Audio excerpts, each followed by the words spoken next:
take a moment and note these two posters over here to my left. They were put together by the Rhode Island Economic Progress Institute, and they really do highlight, how a minimum wage impacts our community, as well as wage disparities. The next story that I'd like to bring forward comes from Maggie Keene. She is a tipped worker, and she's also a member of South County Our Revolution.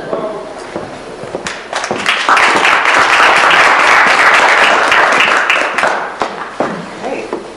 This is way different than me reading this in my bedroom last night. I'd like to thank everyone for coming today to show your support for our Women's Economic Justice Day.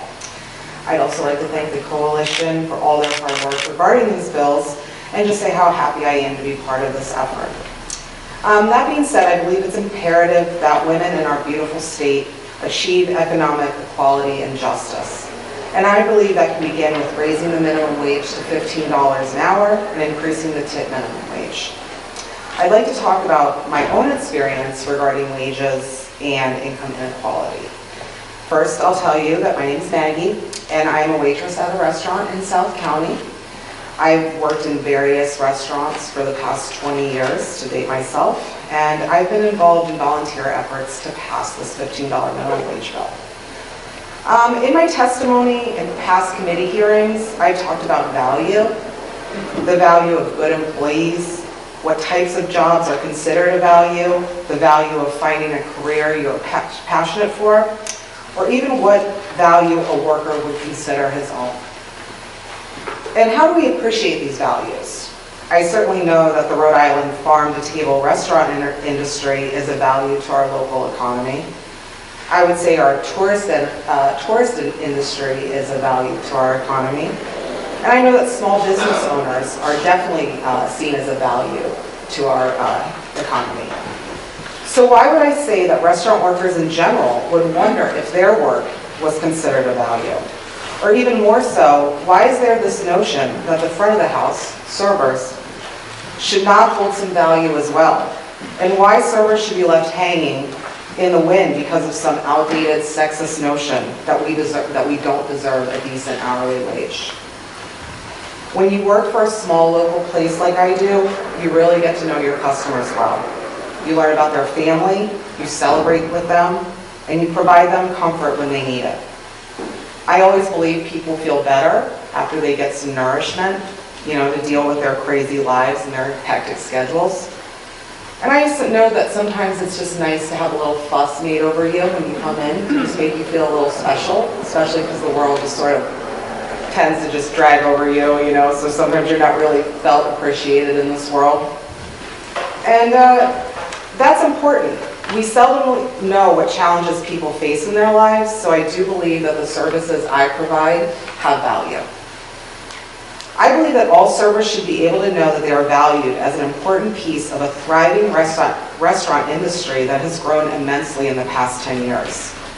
There are members of this industry that have chosen to make this their career, and there is no reason why they should not receive the same benefits that hourly workers receive, such as an ability to save for retirement or invest more in their Social Security, Medicare, or their TDI.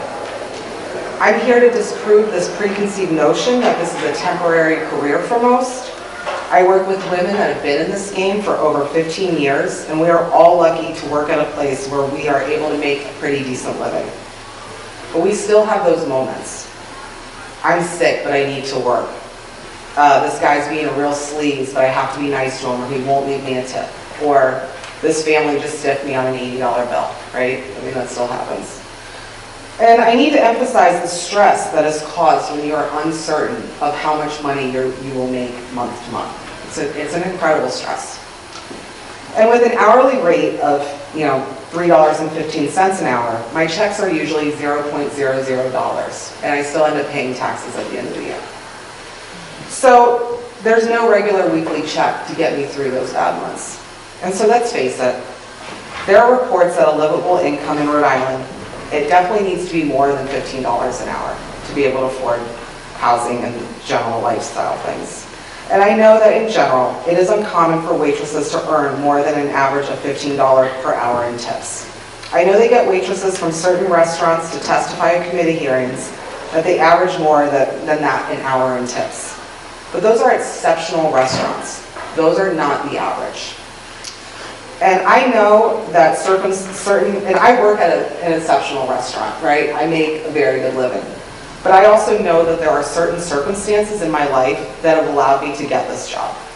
So I need to acknowledge my privilege and when I am discussing economic inequality. And especially important, and that's especially important when you talk about the restaurant industry, okay? And lastly, I will say this. I know there are a lot of servers, especially women, that are in worse situations, dealing with chain restaurants that are owned by conglomerates, workplace sexual harassment, unsafe working conditions, and even wage theft. So as long as those women have to be subjected to that, regardless of why they've chosen this career, I will use my ability and my privilege to support any bills that will help eradicate that sort of economic and gender inequality, because that's what I got.